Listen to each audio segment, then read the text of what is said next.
living proof that if you try many times, you will definitely come out top. Joining us today is, of course, Khayalakhe joining us to talk about how he was a part of the Yali program, and of course how he's a fellow and, you know, starting a foundation off from nothing and making it something right here in the Kingdom of Eswatini. Still celebrating the great people that continue to inspire you as the youth. You know, they're pointing you into which direction to go. It is the Young Climber. Welcome back to another beautiful episode of Young Climber, where we get to sit with one of our fellow inspirational Emaswati right here today. I have already mentioned we are joined by an inspirational gentleman. His aura definitely speaks, I am the boss.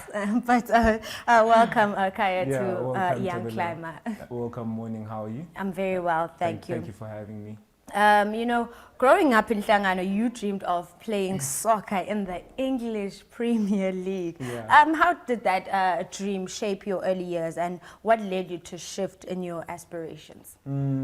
Growing up in the dusty streets of Hlangano, you know that. So I grew up in a small area called Mbangweni, just 5 kilometers away from town. And growing up, everything for me was just centered around soccer.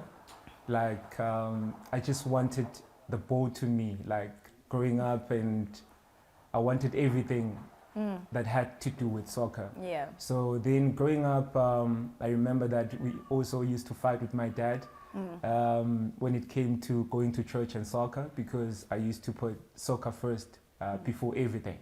So then I remember that when I got to high school, I played for a team. So I was studying at Evening Bay. Yes.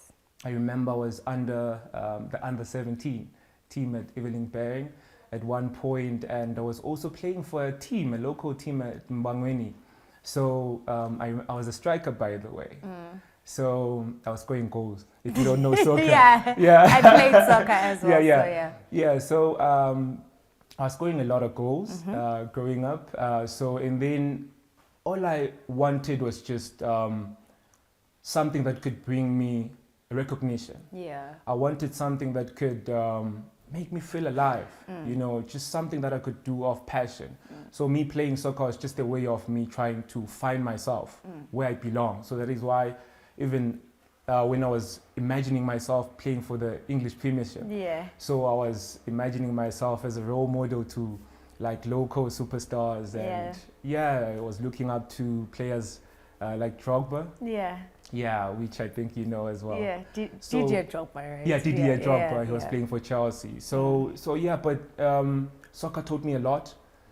Qualities that even today I carry, which is one of the most important things that I've learned in soccer, which is teamwork. I've carried that value with me up until today, and I still use it in my leadership space. Yeah, and then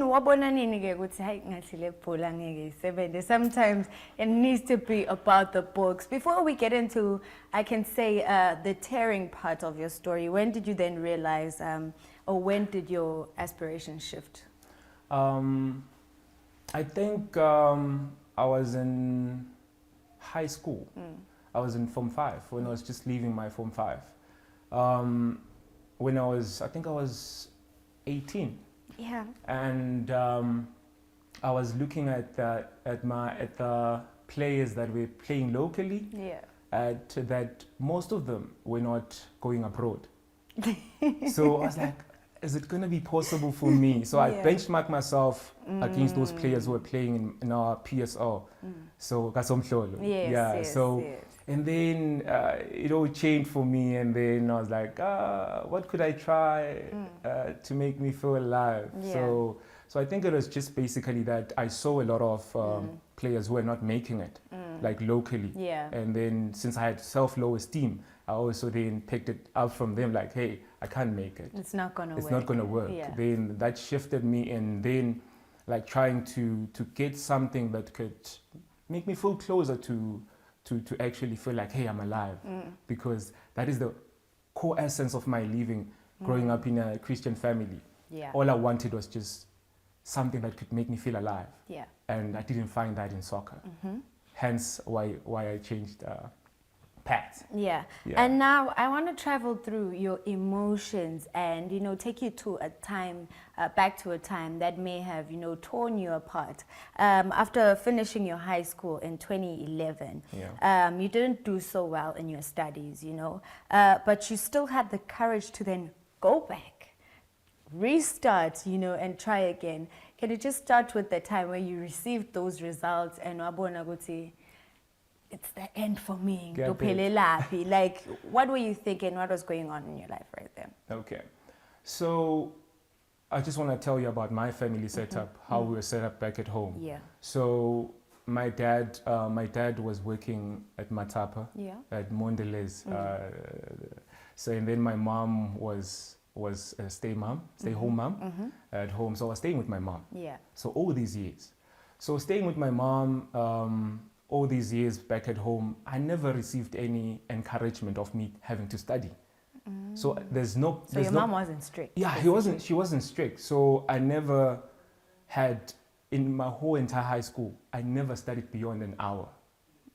Never studied beyond an hour. It was just 30 minutes, grab, and then I'm gone, off to sleep. So it was just that.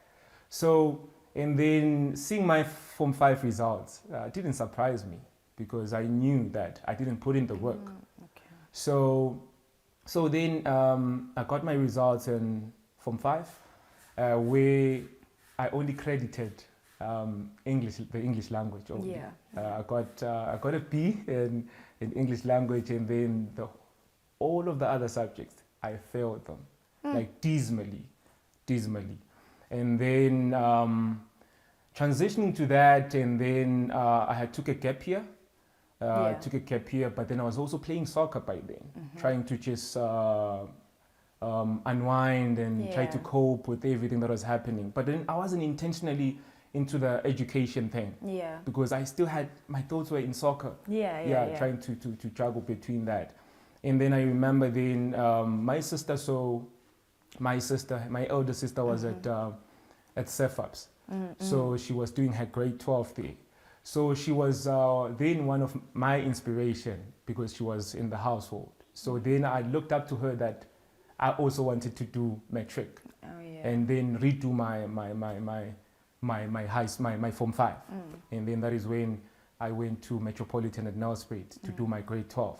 After then getting inspiration from my sister. Yeah. But then during that time, didn't your parents feel like, hey, it's Mosheli Mali, or was it your parents' decision to say, let's give you another chance? Because there's some young people who are going through the same thing that maybe you went through, Guti.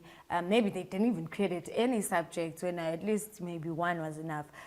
But their parents are like, you know, that kind of, because we also need to speak to the parents to approach the situations better. And of course, you need to encourage them to study beyond an hour. Yeah. How did your parents help you through that? And of course, your faith. It was challenging for me to go to Nelspruit because of the financial considerations. Because my dad, I come from a middle income family, but I'd say low middle income family. So we're not well off. But it was just a matter of that my dad wanted to sacrifice everything he had for his kids. So by that, and also taking my sister to CEFAPS and eventually taking her to the University of Pretoria, he was just using his last money just to invest in his kids type thing. So, and then for me, then I definitely did not want to go to Nelspruit in a way, because I knew that it was a lot of money for my dad. But then, surprisingly enough, my dad came to Mbabane to pick up the forms for Metropolitan. So he just surprised me. When he got home, he came with the application forms that, hey, apply to Metropolitan. So I was like, oh, okay. So he's in this, he's willing to pay. So I was like, oh, okay, I can do this. I can try to just study or just redo my subjects. But then I didn't have a plan. That's the problem. I didn't know what then I wanted to do out of that grade 12. I didn't even know what to study. That's the problem. All I wanted was belonging, like something that could make me feel alive. Yeah. And I knew in a way that this path wasn't making me feel alive. Yeah. All right. And then you went to Metro, and then the journey of applying into university for you was also one that could just be like, hey, you tried so many times, failed, but you were accepted. I don't know if you were happy to be accepted into a diploma, but eventually, you know, you found yourself into something. Can you talk about that journey where you then got into university at Northwest? Okay. I think that's an interesting one. Yeah. Going to Metropolitan, I'll start there. So when I got to Metropolitan, I was doing sciences and maths. Mind you, I was horrible in maths and science. So my dad was like, hey, go and do maths because I want you to do engineering when you're done. So I was influenced by my dad. All I wanted to do was maths lit, like the easiest subject. I wanted to do history. I wanted to do like normal subjects for normal people. Yeah. So yeah, so it was that. And so then getting to Metro to do sciences. I remember that I was in a class where I was in the bottom 10 or bottom 5 in maths and science. Yeah. I was in the bottom 10, if not on the bottom 5. So I was that horrible in maths and physics. So then I tried pushing, bro. I tried studying, putting in the work because it was a boarding school and you had the time to study. Yeah. So I tried pushing myself because I knew I wasn't worried about the other subjects. The only thing I was worried about is maths and science. So I tried pushing, getting people to help me, but then I saw that, hey, this is not my thing. Like, this is totally not my thing. And then I remember end of the year, I got my results. And when they came back, I had passed everything well. And then apart from maths and science. I got level 2 in maths, which is like 30 something, and level 2 in physics. So I was shattered. Like, where am I going to go then? Like, what am I going to do? Because all of my friends are doing well. Like, all of my friends have dreams. I had friends next to me who were actually accepted at UP, who were accepted at the University of Cape Town, New Stellenbosch, all of that. Like, all of them. Some of them were doing maths lit. And they did well in maths lit. In such a way that they were also transferred to a science field when they got to university. Okay. So now I had the same plan that if all I could have done maths lit, I could have got my level 6 and then transitioned to a science faculty, field. So unfortunately for me, then I only passed the other subjects and failed maths and science. Okay. And then moving forward then to apply. I applied, I took a gap year and then I applied at the Northwest University. There was my friend there who came back with application forms. And then I applied there. Initially they had accepted me for industrial psychology, which was a degree. So my dad was like, hey, go for it. And then when I got there, surprisingly enough, they were like, no, with my results, I cannot do a degree in industrial psychology. What I have to do is to take a diploma or take something. A bridging course. Yeah, a bridging course. Or then I could take a degree in education. There was a degree, there are a lot of degrees in education. But then I was like, no, I don't want to be a teacher. So I opted for a diploma. I remember something in me told me that, take this diploma. And then immediately I took that diploma, called my dad, I was like, hey, the only thing I'm finding here is a diploma. So my dad was like, no, come back home, you can't do a diploma. So I told him that, hey, when I'm finished with this, I'm going to go to the University of Eswatini and do my degree there. So he didn't like that. So that is how I transitioned from high school and then eventually to university. Yeah. We'll get into more of your story when we return, because we still need to talk about how you became a part of the Yali program, how the foundation actually started, and of course being a fellow. But that is only when we return right here on Young Climber. Okay.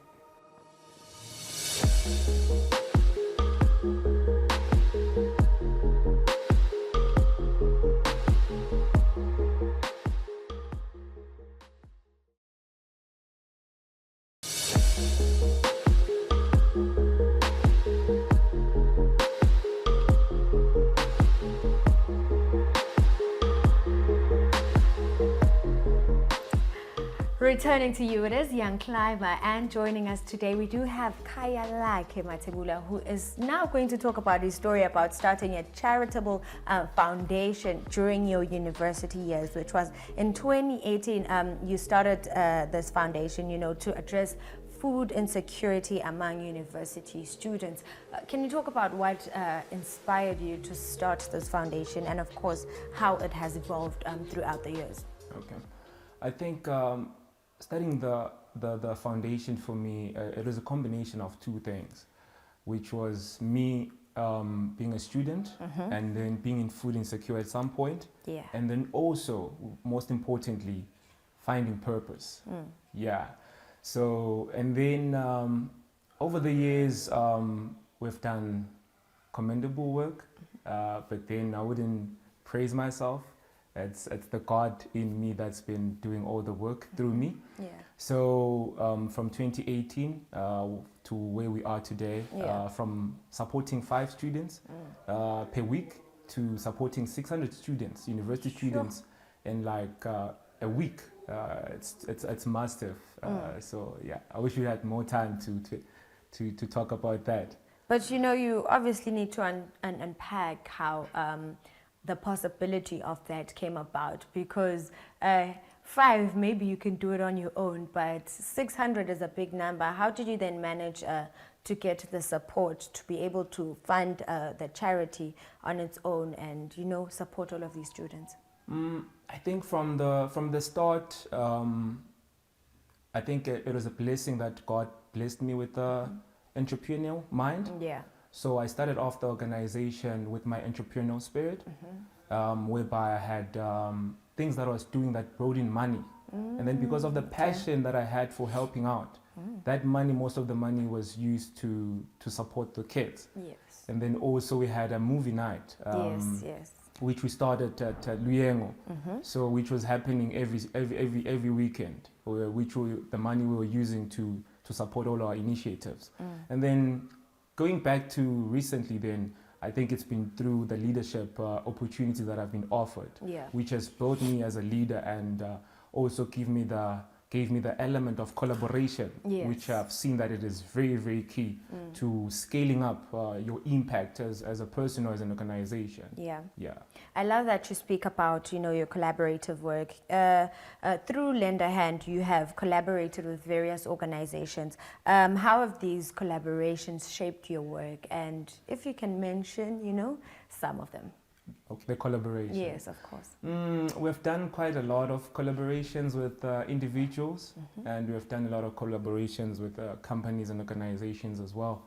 So the recent one that we've done was with Rhodes and Premier, where we were actually having breakfast meals for university students, because we have the understanding that the most important meal of the day is breakfast, and it also helps with the cognitive strength of students to be able to maneuver studies and all that. So I think that's the recent one that I can just mention.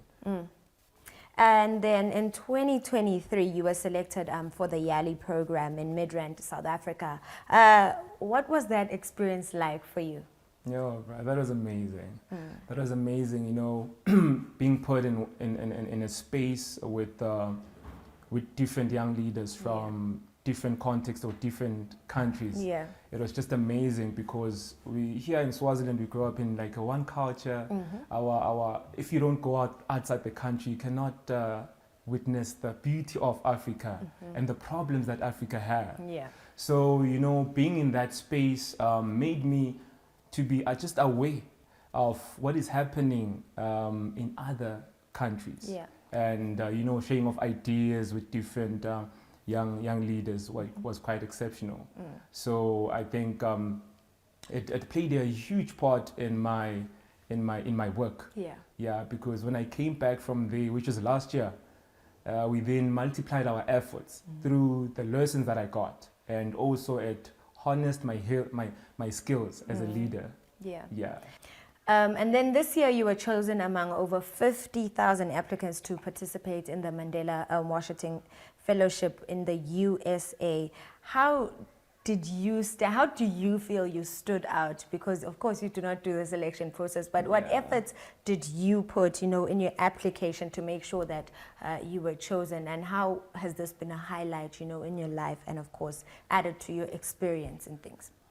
I know it may sound cliche, but for me personally, I'm just humbled, bro.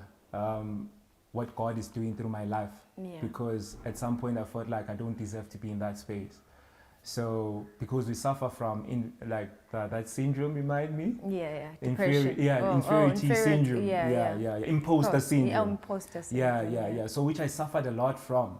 You felt like you just like didn't I don't belong. deserve it. But then, I tell you, first, God qualified me to be there. There's a verse that says God doesn't call the qualified, but He qualifies the called. So that's just a standout for me, being there first. And then secondly, also, without faith, it is impossible to please God, right? So I had to do actions as well. So putting myself into that application, what made me stand out was, I think I had time to write that application. I put everything in that application. I put, the impact that we had made as an organization, and I showed growth, where we started to where we are today. And also importantly, I also in my application wrote about the diversity of people that we've included in our project. Which now the world is talking about diversity, inclusion, accessibility, and equity. And then also I showed the element that I think the application wanted, which was equity. How are your programs being equitable to the society? So for us as an organization, we don't just focus on tertiary students only, like all of them, but we focus on those who are coming from less income households. Which then showed equity as well. And then also, one of the most important things that I outlined was that my vision, for the future. I think I put that well. So I think that is what made my application to be outstanding. And one interesting thing about you is that you also started a fitness gym at UNESWA. How did you manage to run the gym alongside all the other responsibilities that you had? So I also ran another gym at Ngwane College. So that is where it started. So I ran one. So I've empowered one guy there whom I've trained to be a personal trainer. So he trains the lecturers and students as well. So coming then to Luyengo, since I'm a former student there, and also I have an initiator for student there. So I was like, hey, let me also offer the same service because of the love I have for promoting health and wellness. And now, what advice would you give then to young people who are struggling to find their purpose, seeing that you've tried everything and found that it doesn't work for you? You've had times where you failed, but you're able to bounce back, and through your own courage, as you said, sometimes you didn't even have mentors, but you managed to bounce back, and you're still putting in the work into something that you're mostly passionate about. What would you say to those young students? Khona nyalo lo hlete ekhaya akakakrediti bantu bayongena emvasi ube bangena emvasi and then uhlete with no plan B. What are some of the words that you would share with those young people to say, keep on keeping on? I have an understanding that we are different in our spirituality. So I'll speak for myself, for my Christian faith, because other people, they have different beliefs. So for me, I would say, just to inspire them and to encourage them, is to pray. Don't stop praying, and then also wait.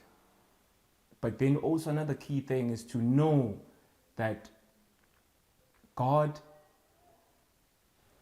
gave you this life to do something on earth, to solve a problem. So once you don't have that mindset already, you can't find your purpose. So I would say to the young people out there at home, also have that mindset that you're born to do something, something different, that people will come to, not for you to go to people, but people will come to you. Because when God, if you can see with even Moses, you can see with Gideon, you see with David, people used to come to these people because they were pursuing their purpose. So when you pursue your purpose, things come to you. People come to you. It's just like the word at Isaiah 60 verse 3. It says, arise and shine because your light has come. And then it continues and say, nations will come at the brightness of your rising. And then kings will also come when you shine. And your purpose is actually light. So I'd say for them, just have that perspective that you're born to do something. And then initially it will kickstart that engine that, hey, man, I have to find this, So if you keep on praying, and there's a saying by one actor that says, if you hang around the barbershop for too long, you're going to get a haircut. So if you hang around the cloud for a very long time, you're definitely going to find it. So I just inspire them with that. I love that so much. And now I want to find out, what are some of your future plans? Because, you know, it doesn't end here. It doesn't end with the fellowship program. There are so many things that lie ahead for you. What are some of your personal and, of course, professional goals that you're looking to achieve? And, of course, how are you hoping to then further give back to our community? Okay. My future goal is that I'd love to increase my capacity in leadership. Knowing where I'm going now and knowing what is ahead of me, I've seen the need for me to increase my capacity when it comes to leadership. Because now I have a board of directors. And having a board of directors comes with different dynamics, people who are learned and strategic. So I also need to reach their level.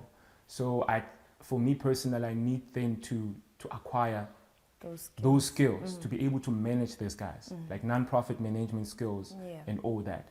And then professionally, I want to pursue an